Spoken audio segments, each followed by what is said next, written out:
Hey guys, welcome back to my channel and thank you so much for watching. In today's video, I'm going to be showing you how I made this super cute Minnie Mouse themed cake. So let's just get right into it. So I'm going to kick things off by making my topper. I have a template here. I'm going to link the one that I use below. I broke that down into the basic shape of her head as well, and then I cut that shape out of some corrugated plastic. I've rolled out some black fondant and I'm smoothing that over the top of the head as best I can, and then along the sides as well. I'm using my smoother to help me out, and then I'm cutting away any of the excess with my X-Acto knife.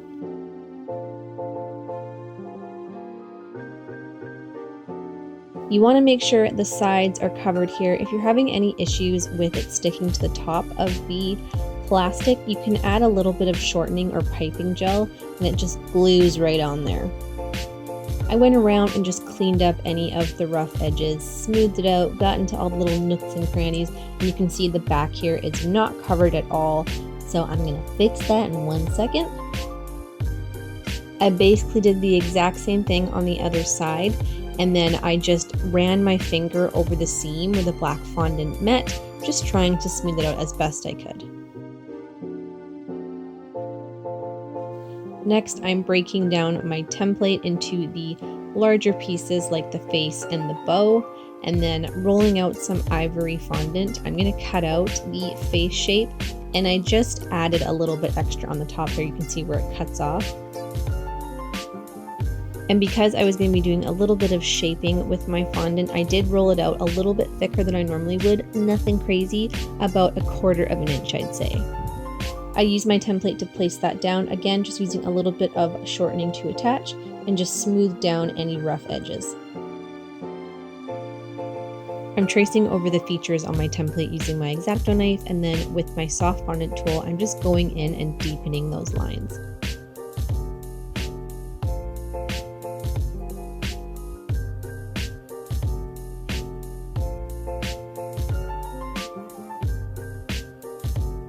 I carefully cut out both of the eye holes. I know that sounds creepy. And I also cut out where the mouth was going to go.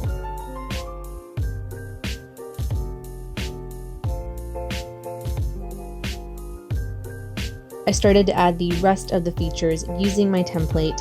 I will not bore you with the blow by blow description. You can just see here that I'm just slowly building up the face.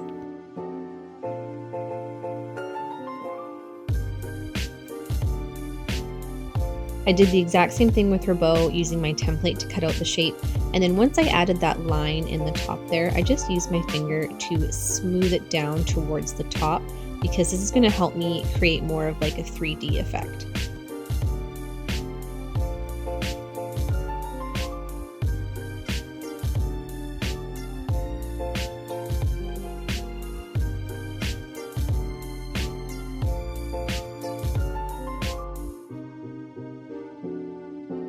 I used a piping tip to cut out circles of white, and I'm placing those on there for the polka dots, just adding a couple towards the edges as well and trimming them down.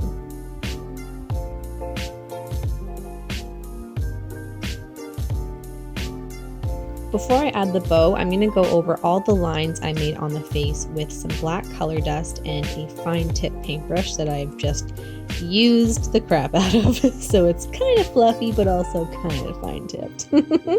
I'm going in all those lines, and this is just going to add a lot more definition. It's kind of hard to see some of the lines I created, and this just makes them pop.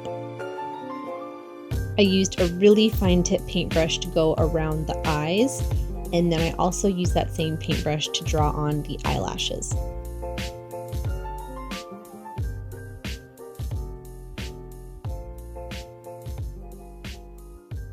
I popped the bow on there, and then I added a couple little balls of white fondant into either eye for the catch lights.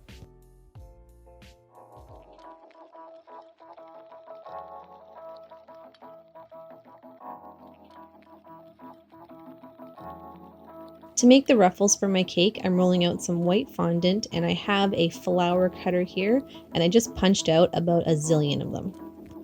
I placed each one onto a foam mat that I just brushed with a little bit of cornstarch so it wouldn't stick, and then I'm grabbing my balling tool and I'm going over each petal and just thinning out the edges. I took each flower and kind of folded it in on itself. I tried to scrunch them up in different ways so they didn't all look exactly the same. And then these are our ruffles. I've already got both my cakes iced and covered in fondant. If you need to see how to get here, I'm going to link those videos down below. I have to add some supports into my 6-inch base, so I'm applying some bubble straws, just spacing them out evenly, and then trimming them down so that the tops are flush with the cake. I added a smear of buttercream, just a thin layer, and then I'm popping on a 4-inch white tier. I brush the back of each ruffle with a little bit of water, and I'm going to start going around the base of my cake, just going layer by layer. The closer you pack them together, obviously the more like ruffly and full it's going to look, but you can do whatever you want. Once I was satisfied with my ruffle application, I just added some more polka dots on the bottom, just spacing them out as evenly as I could. To make it so my topper can go on my cake, I need to add some skewers. They actually just fit nicely into the corrugated lines in the plastic. If you find that it's really wiggly, you can just add a little bit of fondant in there and then press the skewers in. This just makes it so you don't have to add another piece of fondant on the back. If you weren't able to get corrugated plastic, you had to use something else, or you just used fondant and let it dry, you could just attach the skewers to the back of your topper. I cut out my number with some black fondant, and then with some thinner red fondant, I'm draping that over at the bottom half.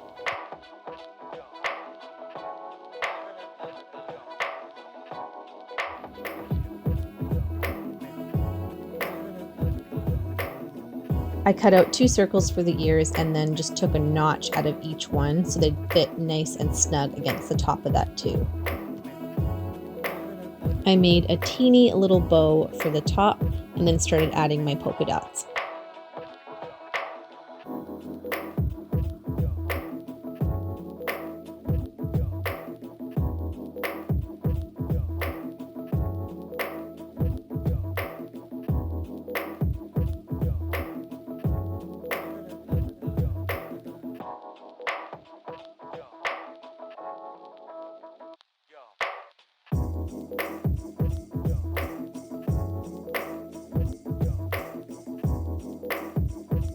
I slid my topper into the center of my cake and then placed my 2 on the front very carefully with a little bit of shortening.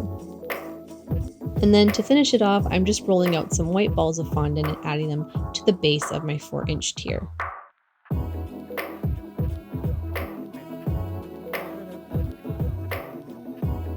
And this was the final result, guys. I get a lot of requests for Minnie Mouse, so I hope this does it for you. I think this cake turned out super cute and would be very adorable for like a first birthday especially. Thank you so much for watching. Don't forget to subscribe, and I will see you in the next one.